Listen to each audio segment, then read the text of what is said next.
Friends, ये विषय भोजन करने के बाद उसी थाली में हाथ धोने का कारण बहुत लोग के लिए रोचक है। तो फ्रेंड्स, भोजन के बाद उसी थाली में हाथ क्यों नहीं धोना चाहिए, सच्चाई जानकर आप भी हैरान रह जाएंगे। क्या आप भी खाना खाने के बाद उसी थाली में हाथ धोते हैं?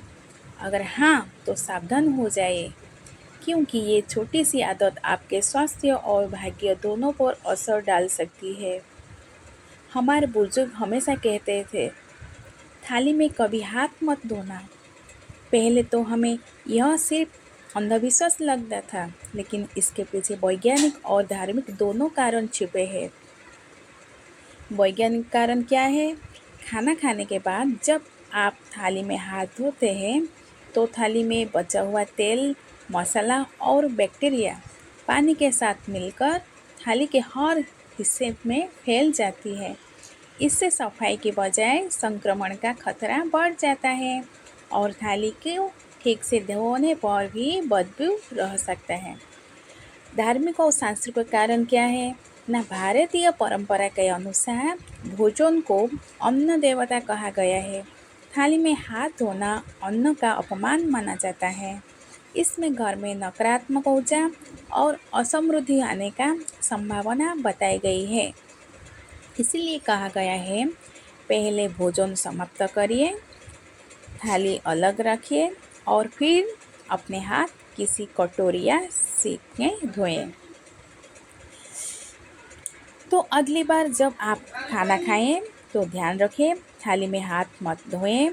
यह सिर्फ परंपरा नहीं, बल्कि स्वास्थ्य और सम्मान दोनों की रक्षा है।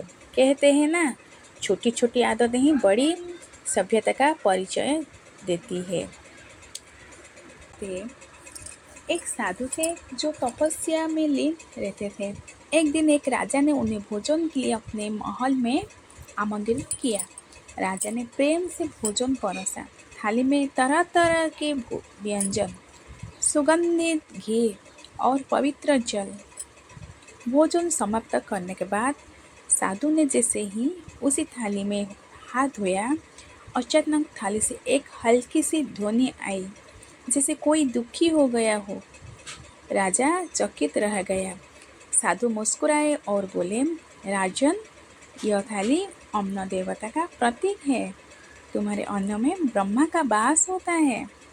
जब हम उसी थाली में हाथ धोते हैं, तो हम अन्न देवता का अपमान करते हैं।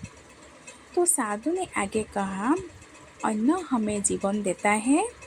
भोजन के बाद उसी थाली में हाथ धोना ऐसा है जैसे प्रसाद पर पानी फेंक देना। यह न केवल अशुद्धता फैलाना है, बल्कि घर की समृद्धि पर भी असर डालता है। इसके बाद से वह राजा हर व्यक्ति को यही उपदेश देने लगा कि भोजन के बाद थाली अलग रखो, हाथ पानी से धो और पर उन पात्रों को सम्मान दो